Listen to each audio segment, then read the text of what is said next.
I promised my dying wife I'd find our missing son, no matter what. It was her last wish, but I had no idea what I was about to uncover. And even now, I still don't know if that was really him.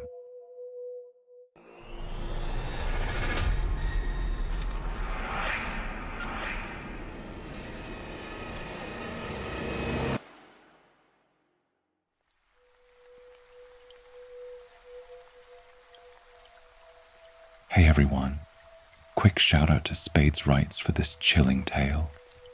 Man, I love his work. Their Reddit profile links in the description. Be sure to check out more of their stories there. And yep, Mr. Hauntingly Yours is sticking around. Or should I say, he is swinging around in the outros. Alright then, let's get into tonight's story. I promised my dying wife I'd find our son. What I found will forever haunt me.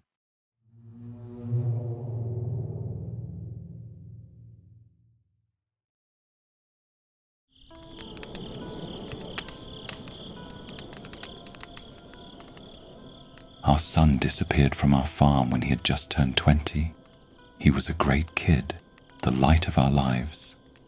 One night, something, I still don't know what, woke me up. Compelled, I found myself peering out the bedroom window, only to see the silhouette of my son walking toward the cornfield on the east side of our property. I dashed downstairs, flashlight in hand, but by the time I got outside, he was gone. He never came back, and nobody ever found him. My wife was truly never herself again after his disappearance. Night after night I'd find her outside, staring at the swaying stalks of corn under the moonlight, calling out in her nightgown, "Carson, come on son, dinner is ready." Her voice, filled with a mix of hope and despair, tore at my heart. We both lost part of ourselves that day he disappeared. She'd spend hours in his room, setting an extra plate at dinner, unable to accept he was gone. It was tough. She never really healed.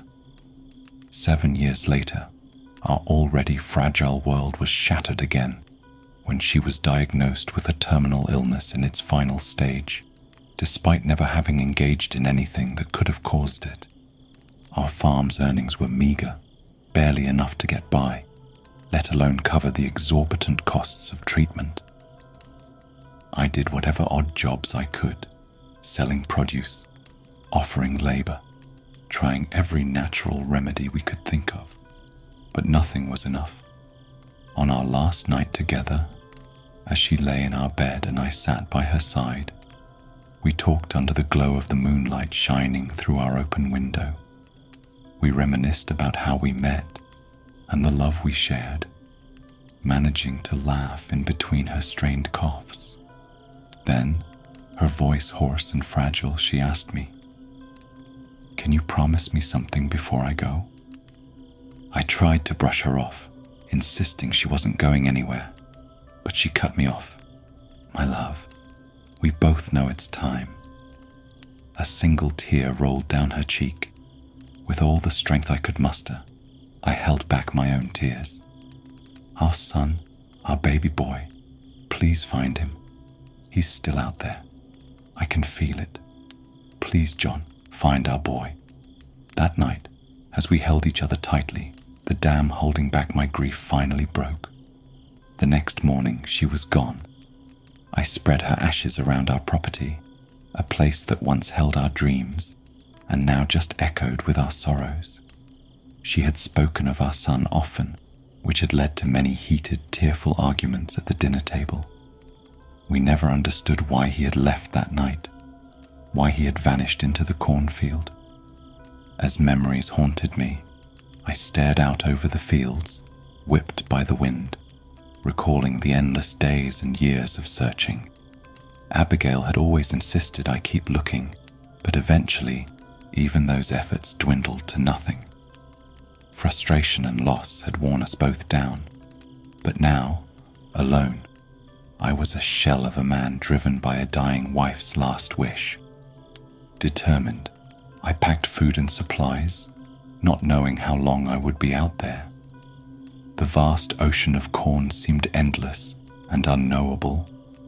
We never even knew who owned the land. The local police had been no help. They didn't care much about an adult who seemingly walked away of his own accord. That didn't sit right with me. I was set on searching as thoroughly as I could for my wife's peace, and maybe, just maybe, to find what remained of our son. With my pack slung over my shoulders, I ventured out to the wall of corn. I paused at its edge, taking in the sight and the overwhelming sense of history that hung in the air. Pushing through the dense rows, I followed an old, rough path, one I had trodden many times before, yet never fully conquered by nature. I wasn't expecting to find anything after all. Why would anything turn up now after all these years?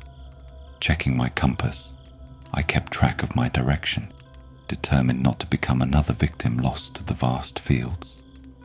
Hours passed with no sign of anything until, quite unexpectedly, a path, a wide cement path that I had never noticed before, revealed itself between the rows.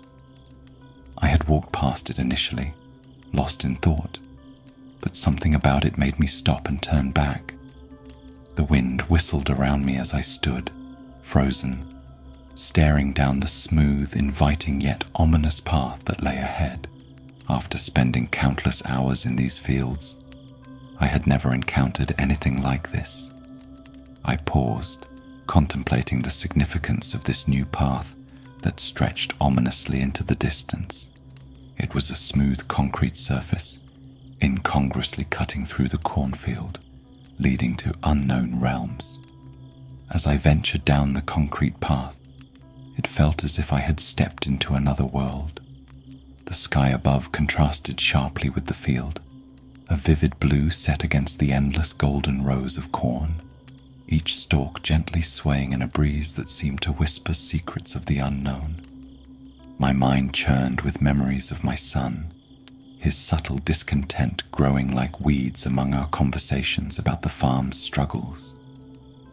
Maybe he longed for something more, a life less tethered to the soil.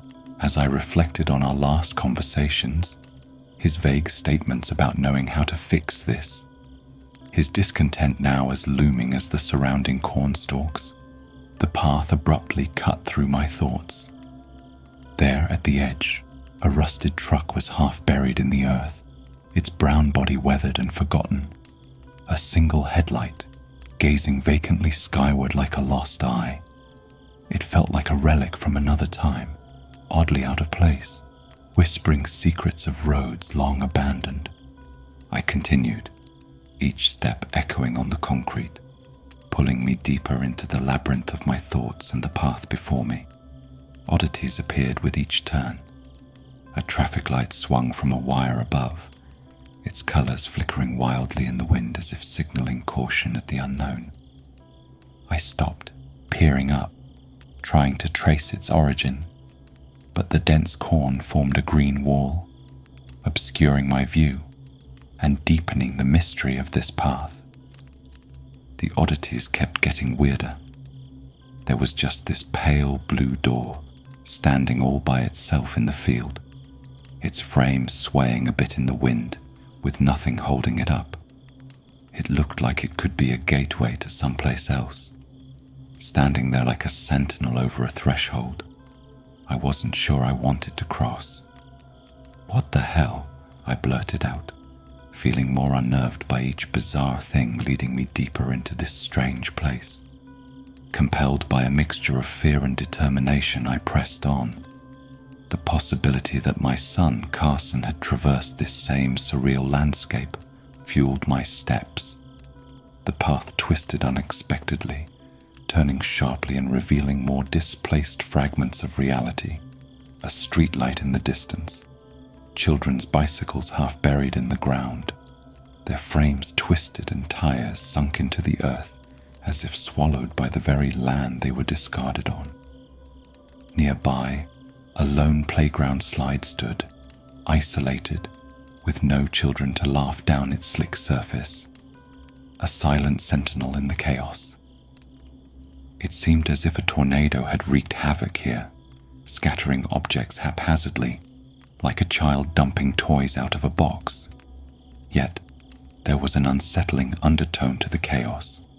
Among the debris, a dog's nose protruded from the ground, its fur fluttering in the breeze, a grim and bizarre sight.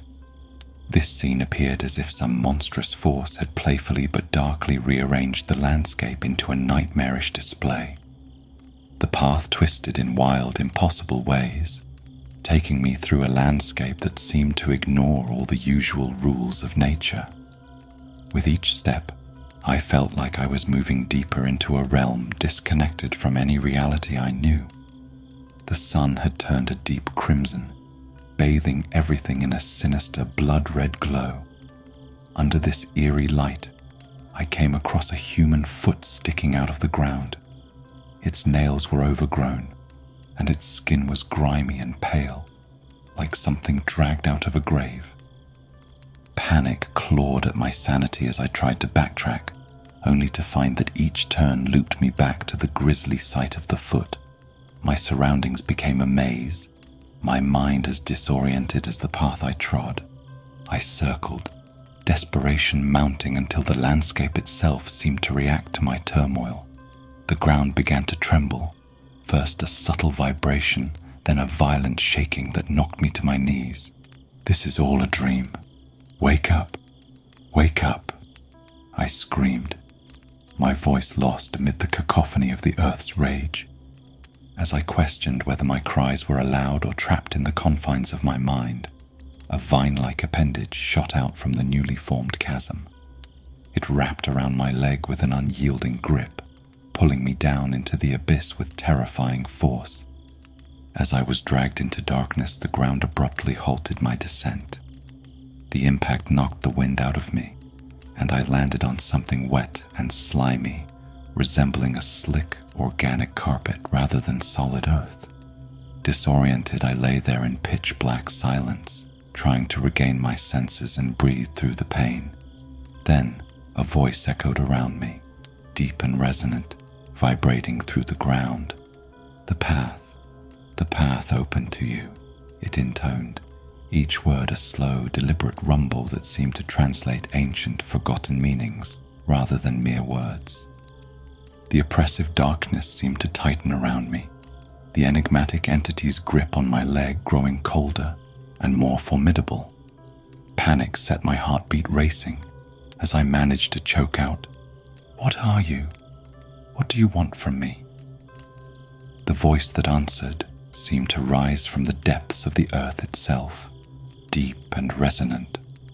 "I am something ancient, older than the stone and the dirt, older than the ancestors of your mothers," it declared, each word vibrating through the darkness. A shudder passed through the air at the mention of mothers, a word laden with untold histories. "The path chose you," it continued, its tone weaving through the cold air. "Your desires burn brightly, something you seek, something you long to grasp. Tell me, what is it that you crave so deeply?" Overwhelmed yet driven by a desperate hope, I responded without hesitation, "I want my son, my baby boy." The entity paused, and the surrounding darkness seemed to pulse with its contemplation. Then, with a shudder that sent vibrations cascading along the walls, it spoke. "Ah, your lineage has tread this path before, seeking what lies beyond the grasp of ordinary men." Frustrated and anxious, I demanded, "What happened to him?" The force around my legs grew stronger as the creature admonished, "You do not inquire about the fates of those who walked before, nor their desires. If you wish to reclaim what you seek, you must embrace the journey of the wicked path, never deviating, never looking back. Only then might what you desire become yours." Caught between incredulity and a burgeoning understanding, I weighed my options. This game, if one could call it that, was madness. Yet what choice did I have? The entity's offer was clear, yet veiled in mystery and ancient rules. What if I refuse? What if I reject this path? I asked, a mix of defiance and fear coloring my tone. It considered my question, and the air around us seemed to grow colder. Then you shall return from whence you came, and the path will close forever. Your desires will fade into the echoes of what could have been, and you will continue your life, unchanged, unfulfilled. I thought about it, about returning as if this was just waking up from a messed up nightmare. I pondered the possibility of the wind being my only companion, of becoming more social, maybe meeting a new woman. But the echo of my wife's dying wish haunted me, along with the unresolved mystery of my son. Had he encountered this ancient being? Had the path also opened for him? What had he been seeking? The thought of returning to a life of emptiness, haunted by the memory of my wife's last request and the unresolved mystery of my son, was unbearable. I'll walk the path, I declared, resolve hardening within me. I want my son back. As I declared my intention, a flicker of lights punctuated the darkness. For a brief moment, the area was illuminated by the eerie glow of traffic lights and streetlights, casting a dim light across the cavernous room. The space was a macabre gallery of bizarre and incongruous items, each seemingly ensnared by an insidious network of living vines. These vines crept down from the rocky ceiling like dark, sinewy tendrils, intertwining with everything they touched. A car, its metal body half engulfed, was being slowly drawn into the clutches of these animate vines, which writhed and pulsed as if breathing. Nearby, a playground was twisted and distorted, its once joyful structures now grotesque parodies of their former selves, wrapped tightly in the vine's embrace. A bicycle, caught in midair, was locked in a silent dance with a rusted tractor, both encased in a thick lattice of vines that crawled and choked. At the center of this chaos, a whole house groaned under the relentless grip of the entity. Its foundations were encircled and penetrated by the vines, pulling it deeper into the earth, as if it were sinking into quicksand. The structure's moans were almost audible, a lament for its inevitable consumption by the encroaching vegetation. Beside me, a dog lay transformed, now just another element of this grotesque tapestry.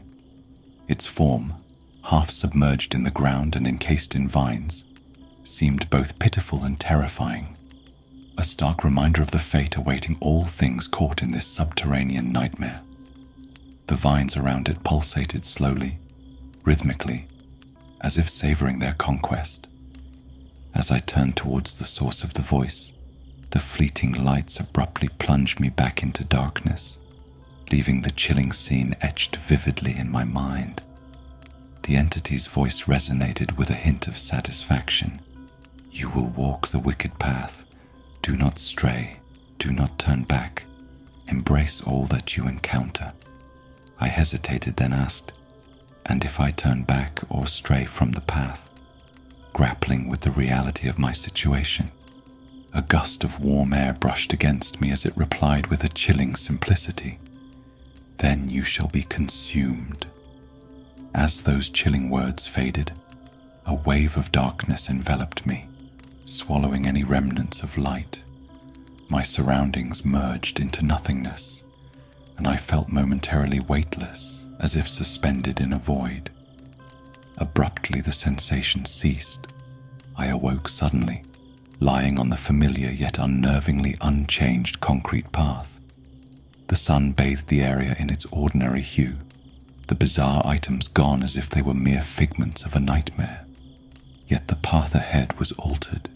It stretched forward, bordered only by endless rows of corn. Behind me, nothing but stalks and silence. As I continued on, the scene around me was eerily quiet, making every small noise echo in my mind. hinting at further challenges ahead. Then, something bizarre caught my eye. A house flipped upside down.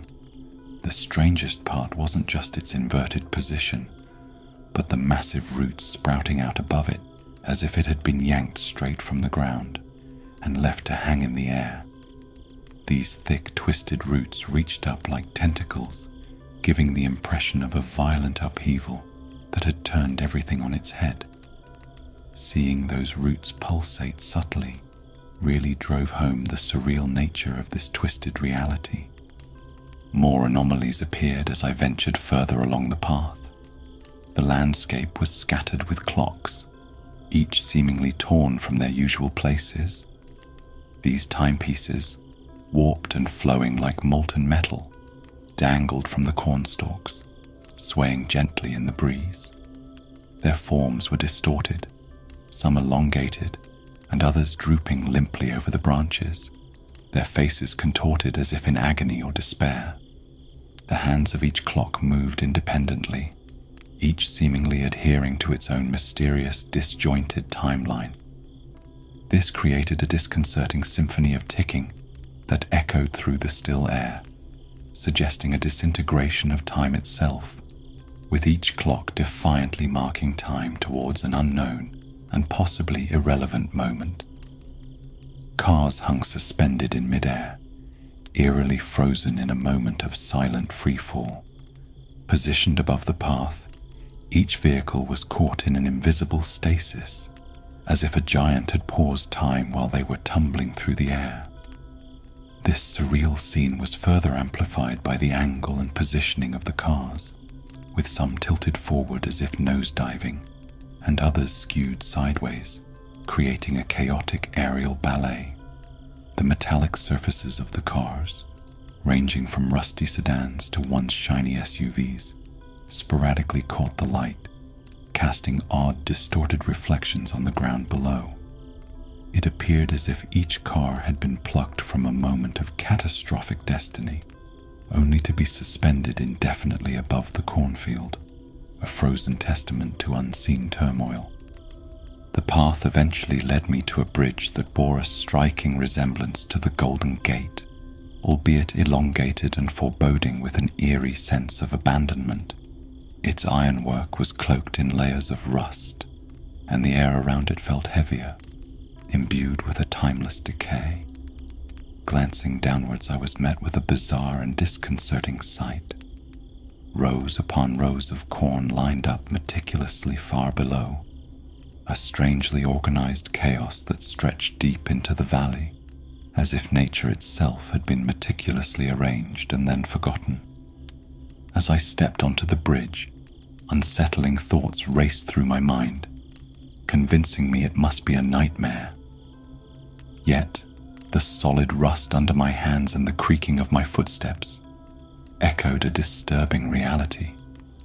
With each step forward, a chilling realization dawned upon me. I wasn't getting any closer to the other end. It seemed as though the bridge was stretching itself out before me, growing longer with every moment. Behind me, progress was evident. Yet ahead, the bridge seemed to extend infinitely into a fog of uncertainty. As I trudged onward, the atmosphere grew ominously heavy.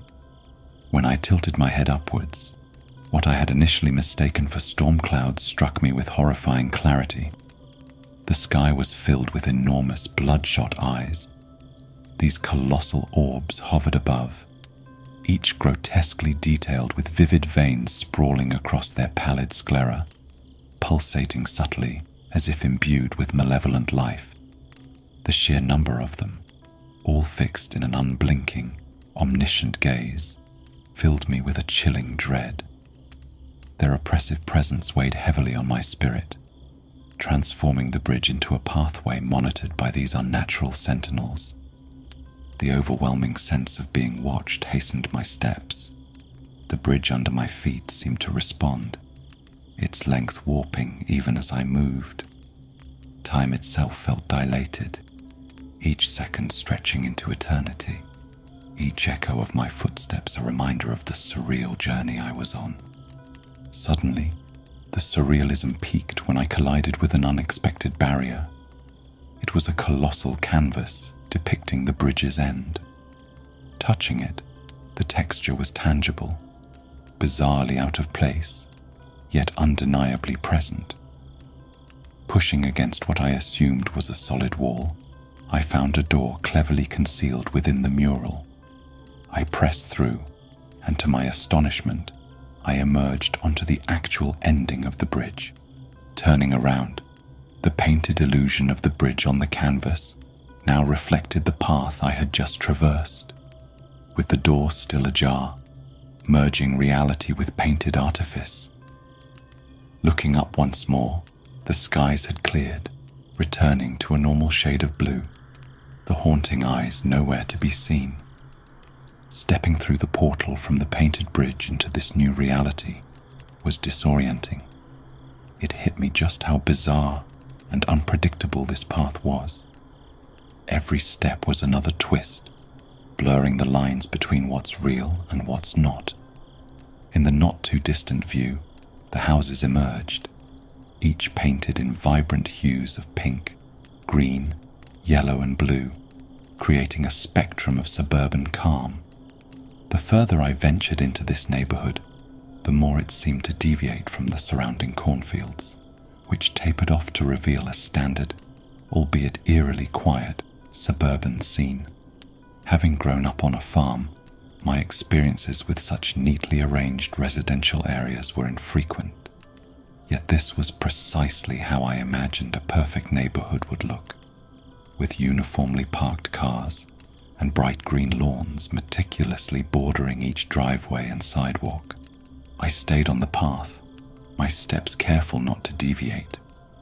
The neighborhood might have looked tranquil on the surface, but a cold sweat broke out on the back of my neck, a raw, deep-seated fear I hadn't felt since my days as a young soldier in Vietnam.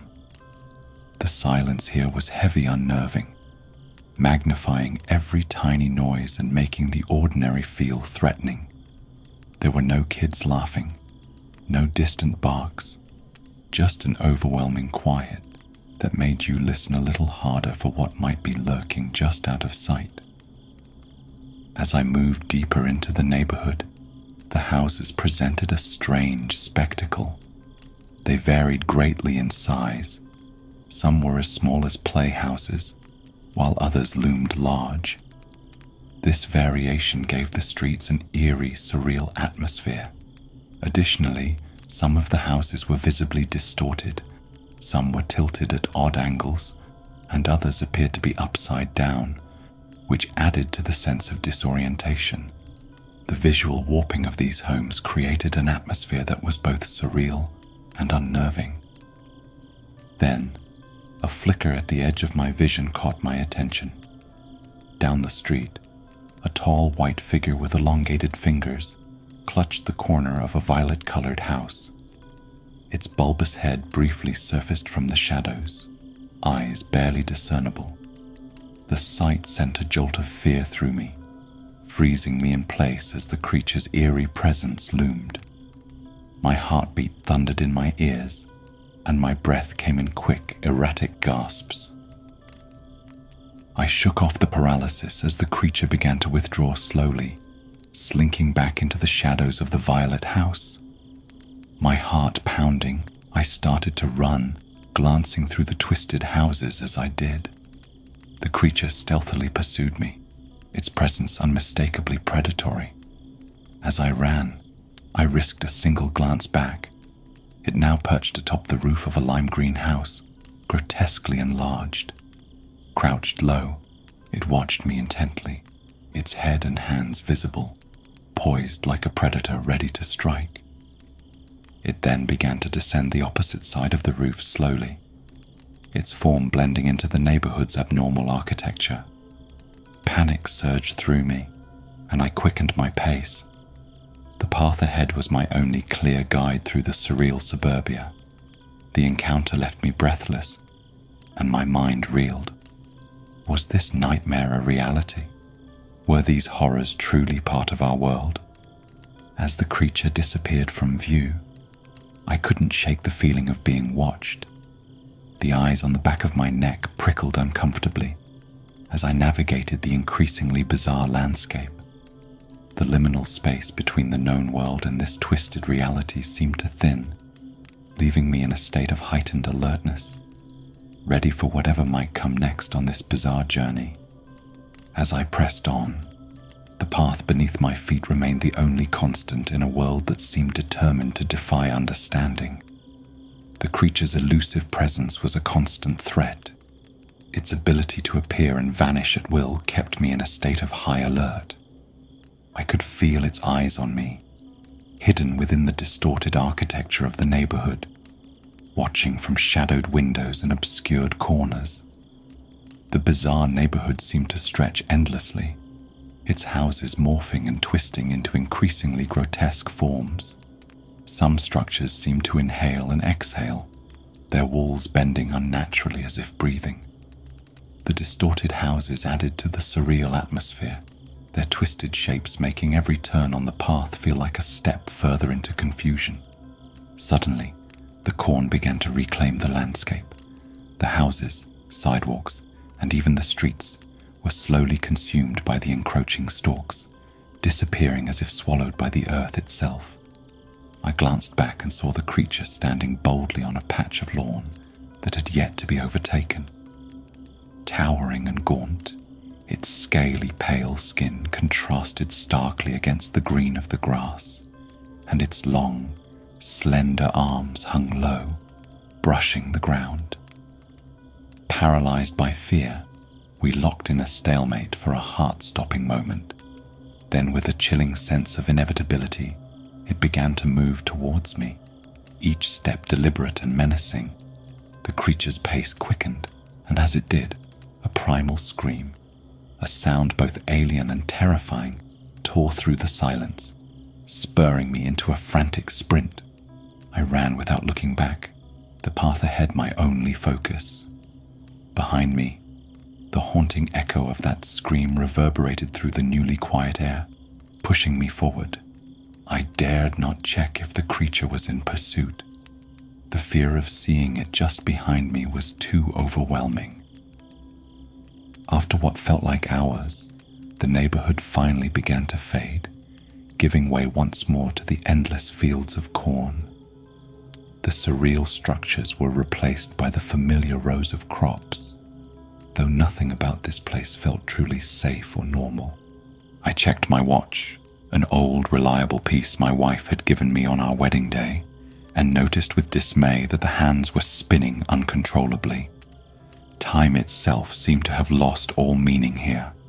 Exhaustion began to take its toll, and despite the sunlight still shining above, sleep beckoned irresistibly. I cobbled together a makeshift sleeping bag from my backpack, laying it on the hard concrete. As I settled down, the gentle howl of the wind through the corn provided a haunting lullaby. My thoughts drifted back to my wife and the world I had left behind, and a deep, uneasy sleep overtook me. There, on that narrow path flanked by an ocean of corn, I escaped momentarily from the hellish reality into which I had stumbled. Carson. My wife's voice echoed from the kitchen, tinged with a desperate hope.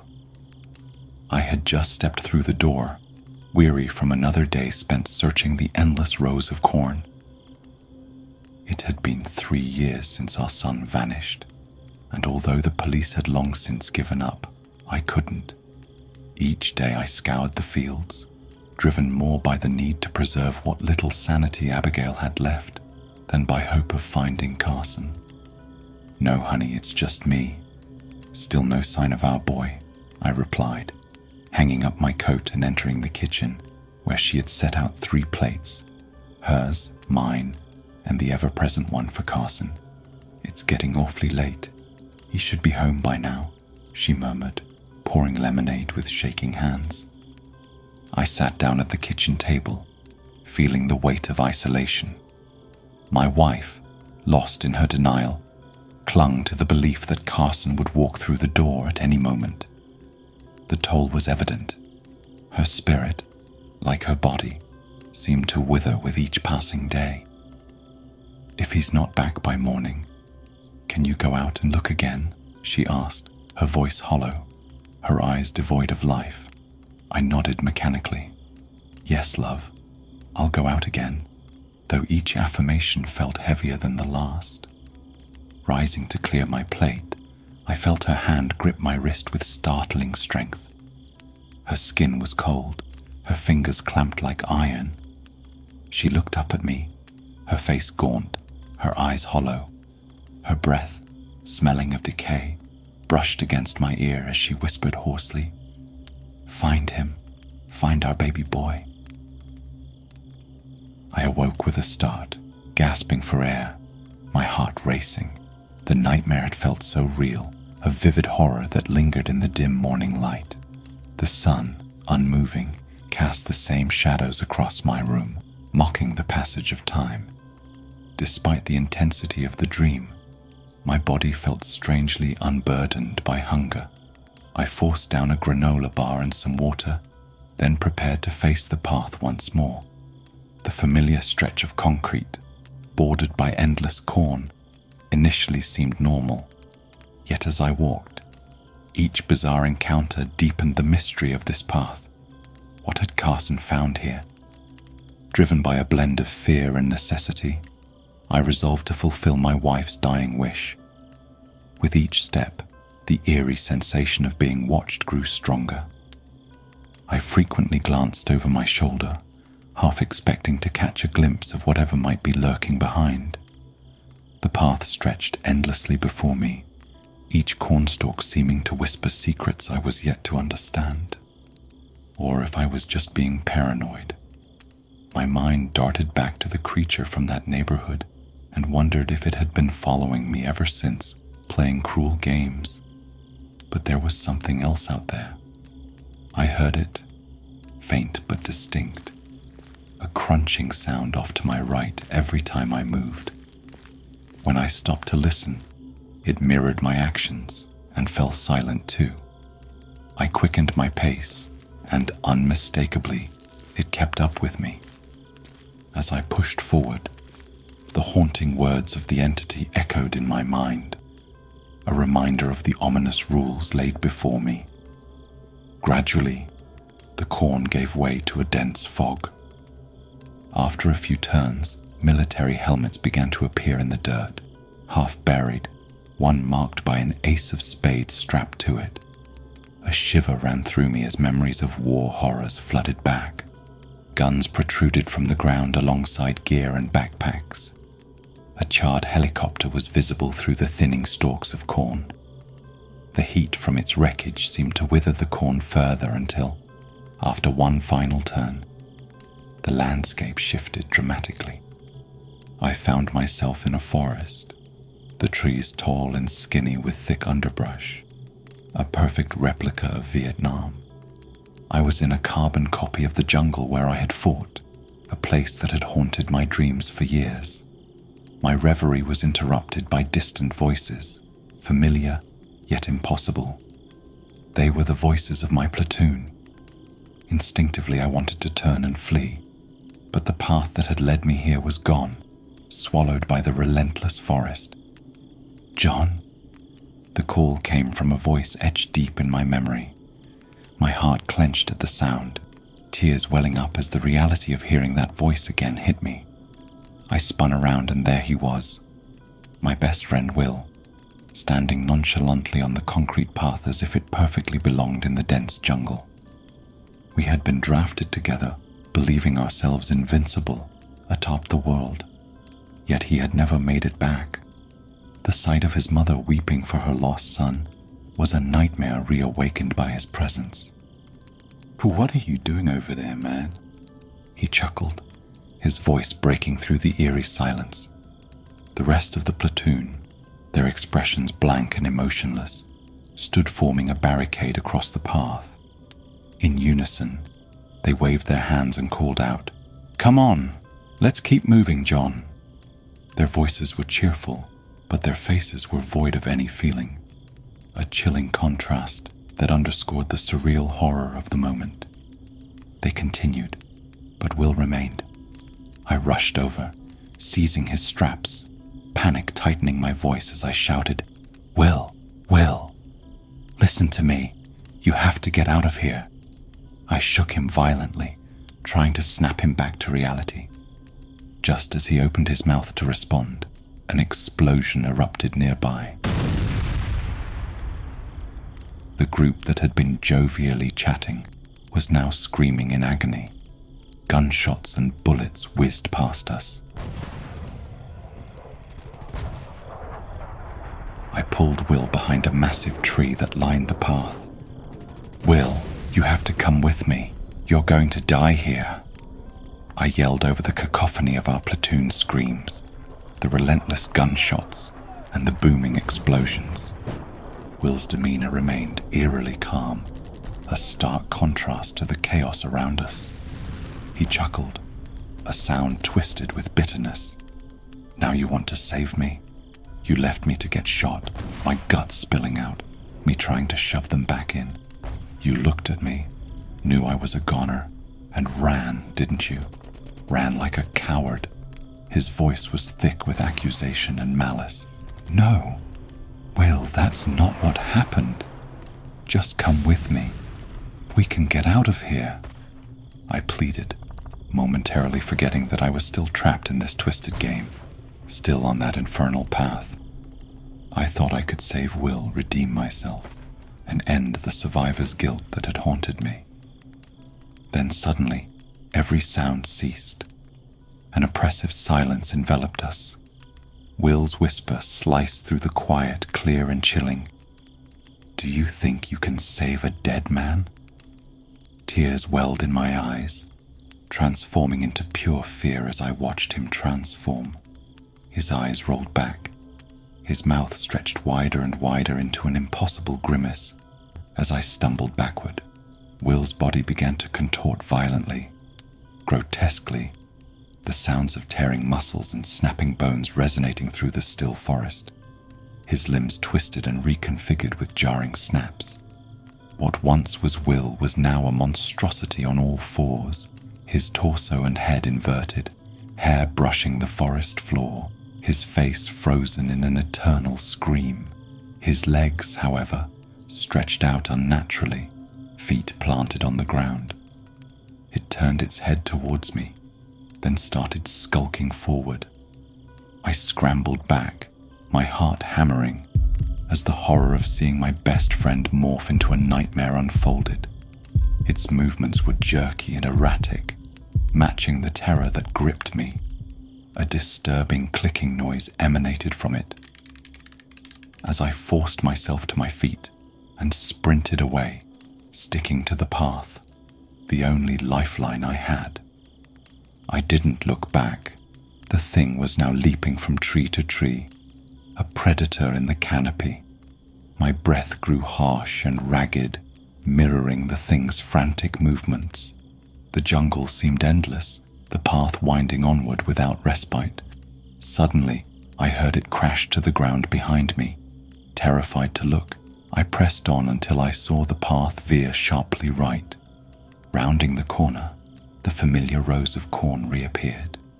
And just like that, the sounds of my pursuer vanished, swallowed by the maze of stalks that once again surrounded me. I kept running until my sprint slowed to a jog, and then a weary walk. For the first time since that nightmarish encounter, I turned around. Behind me stretched nothing but corn, and the path leading back to where I'd come from.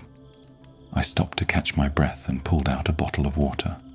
Surprisingly, I didn't need much to quench my thirst, a curious fact that made me wonder if this too was part of the path's machinations, a sinister game designed to keep me alive and pushing forward. Despite not expecting to be out here this long, I couldn't help but feel a twisted gratitude for the sustenance. As I resumed walking, thoughts of my son haunted me, replaying a gruesome possibility over and over. What if he hadn't survived? What if that entity was holding him captive in this hellish limbo? The crunching sound that I had come to dread soon filled the silence again. but this time it grew louder, closer. I spun around, and from the cornstalks emerged a figure, so familiar yet so out of place that it punched the air from my lungs. "Abby," I called out, my voice cracking with a mix of hope and terror. She stumbled forward, barely able to walk, her appearance as ghastly as it had been in my nightmare. Her skin was cracked and aged, hairless, and covered in dirt. "Abigail." I reached out, grasping her hands. She responded with nothing but a low moan, deepening the pit in my stomach. I swallowed hard, convincing myself she wasn't real, and forced myself to continue walking. Yet she followed me, a ghostly echo of my past shadowing my every step. Glancing over my shoulder periodically confirmed she was still there, a spectral reminder of what I'd lost and what haunted me still. The path seemed to be playing tricks, hastening my mental and emotional decay with each step. Her presence, so familiar yet grotesquely altered, acted like a distorted mirror reflecting my own internal disintegration. The line between nightmare and reality blurred with every step. Her faint groans were soft and strained, a heart-wrenching soundtrack to our macabre march. Despite all the horrors I had witnessed and fled from on this path, this slow procession with the decayed semblance of my wife was by far the most torturous. I stopped several times, yelling into the void for her to leave me alone, my shouts dissipating into the eerie calm punctuated only by the whisper of the wind through the corn. She mirrored my stops, staring silently whenever I turned to confront her. Exhaustion overtook me, and I took breaks more frequently, each time trying to ignore her presence. Now, the path offered no distorted houses or flashbacks. Just her, the corn, me, and the relentless path forward.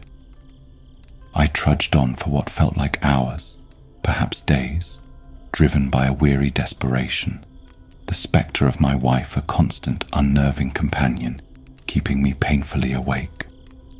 As I grew accustomed to the spectral presence at my side, she began to murmur under her breath. At first, the words were just a whisper, too soft to make out.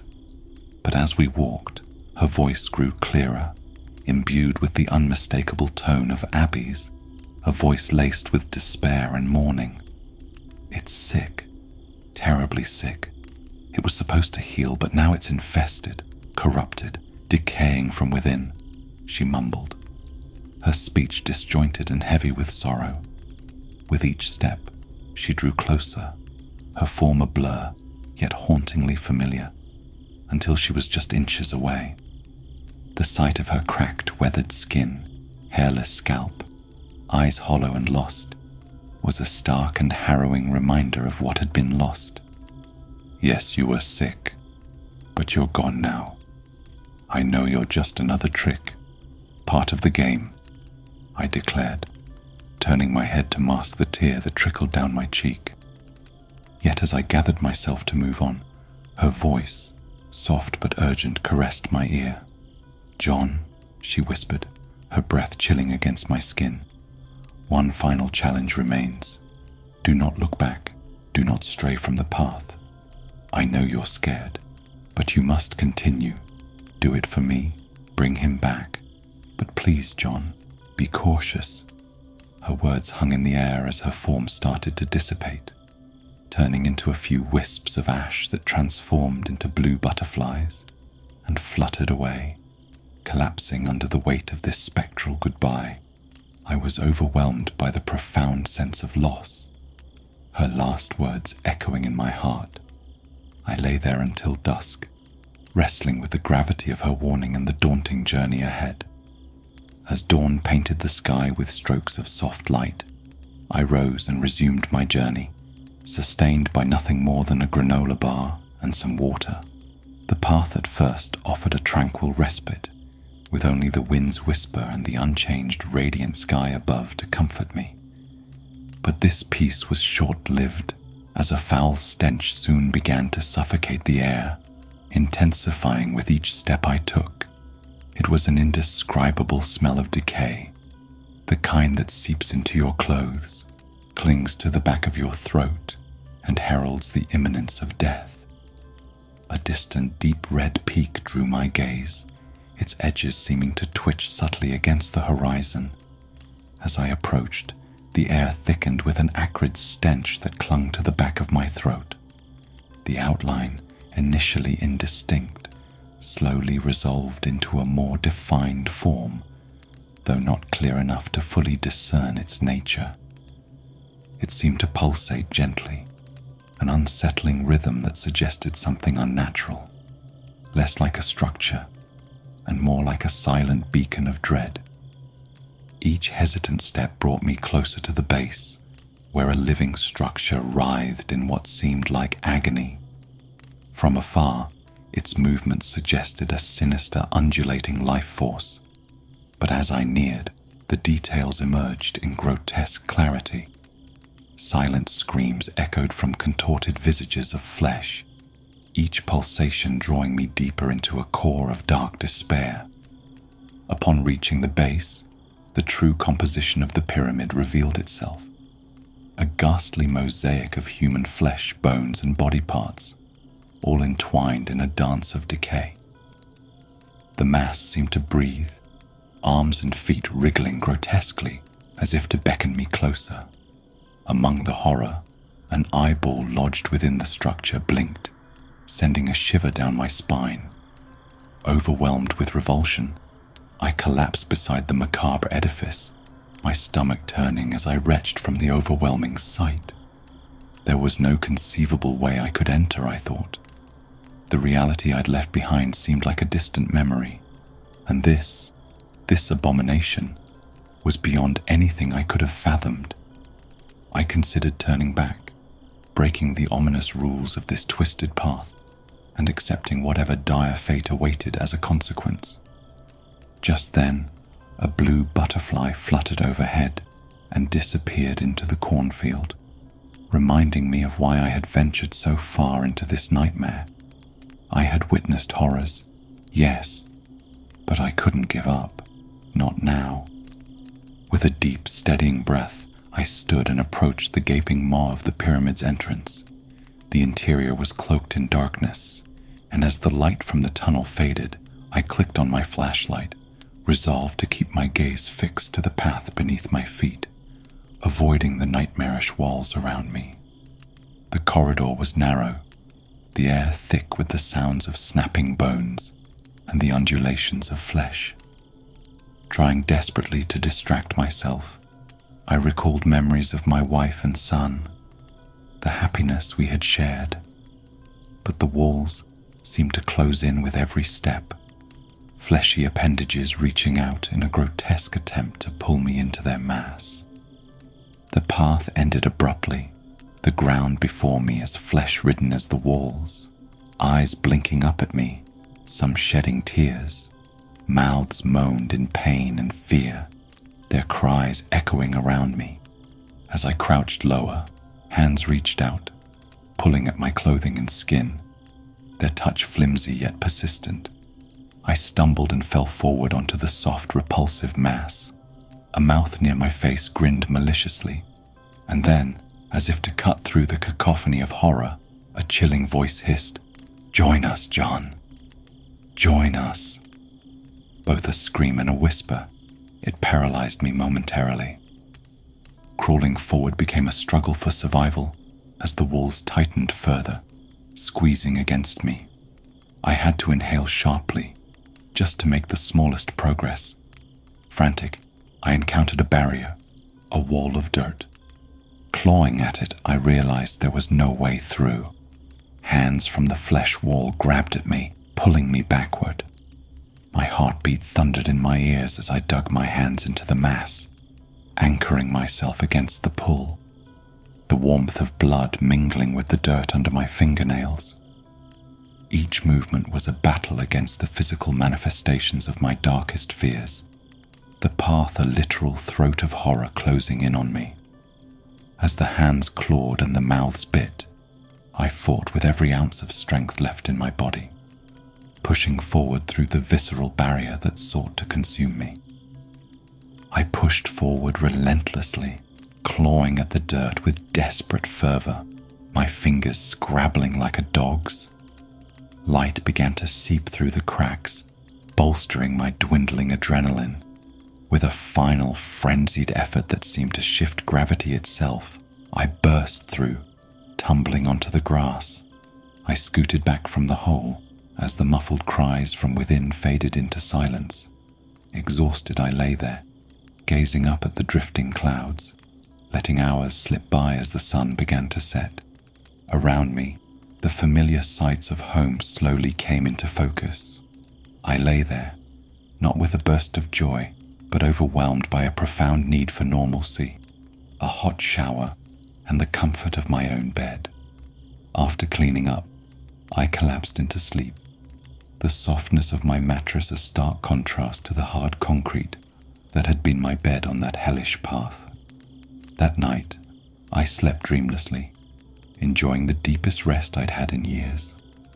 The next morning, as I sipped coffee, I gazed out the window. My skin bore no marks of the ordeal, leading me to wonder about the reality of it all. How would Carson return, if at all? Was it all a massive, harrowing delusion? My contemplation was abruptly shattered by the sound of a baby crying outside my door. Confusion and dread mounted as I set my coffee down and approached the door, half expecting to confront another monstrous remnant from the path. Peeking outside, I was stunned to find a brown woven basket on my doorstep, holding a crying baby wrapped snugly in a blanket. As I opened the door fully, a wave of recognition washed over me. It was Carson, unmistakably, with the same chin as mine, a newborn mirroring the day he first came into the world.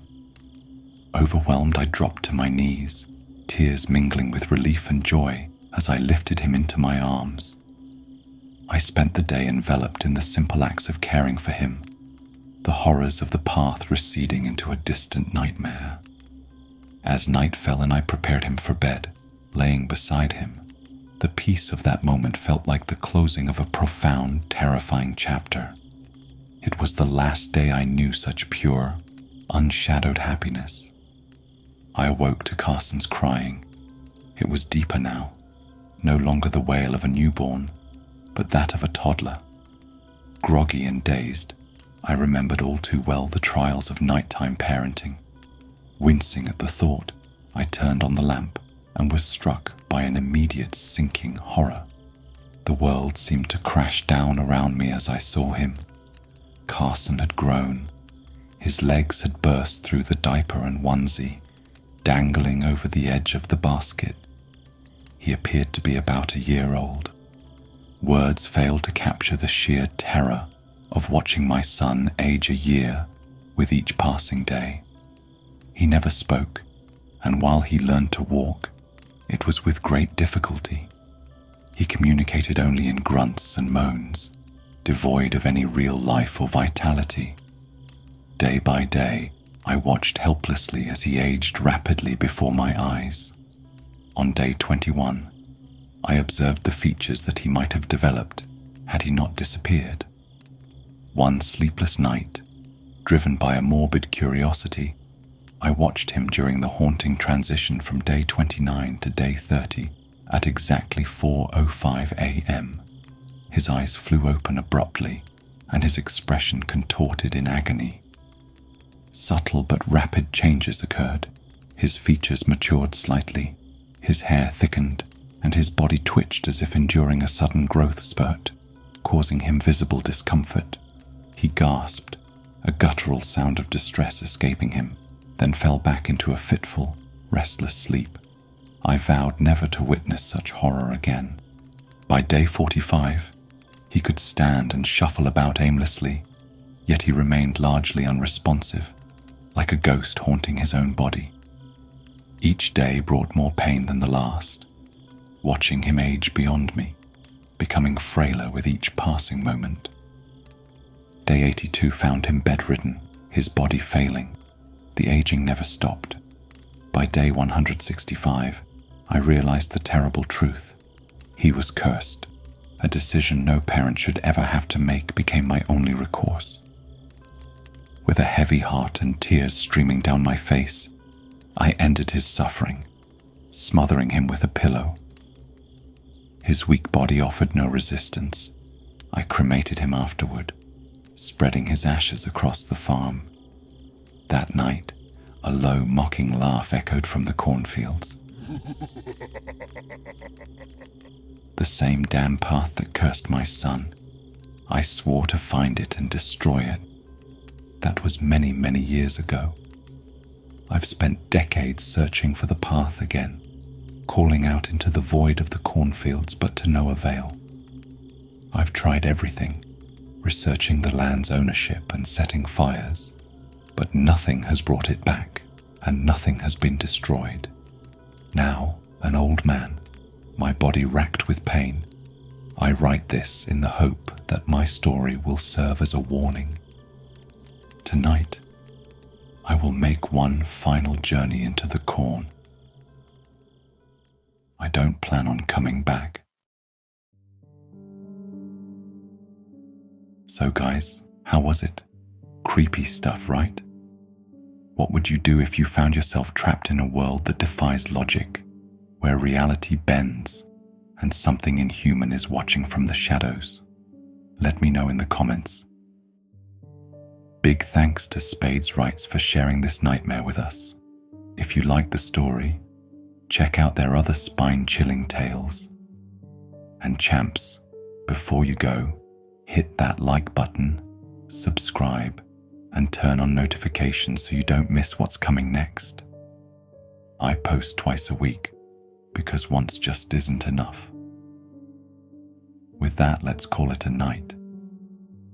This is your very own Mr. Hauntingly Yours signing off. Until next time, stay safe and don't stare too long into the darkness. Sometimes it stares back.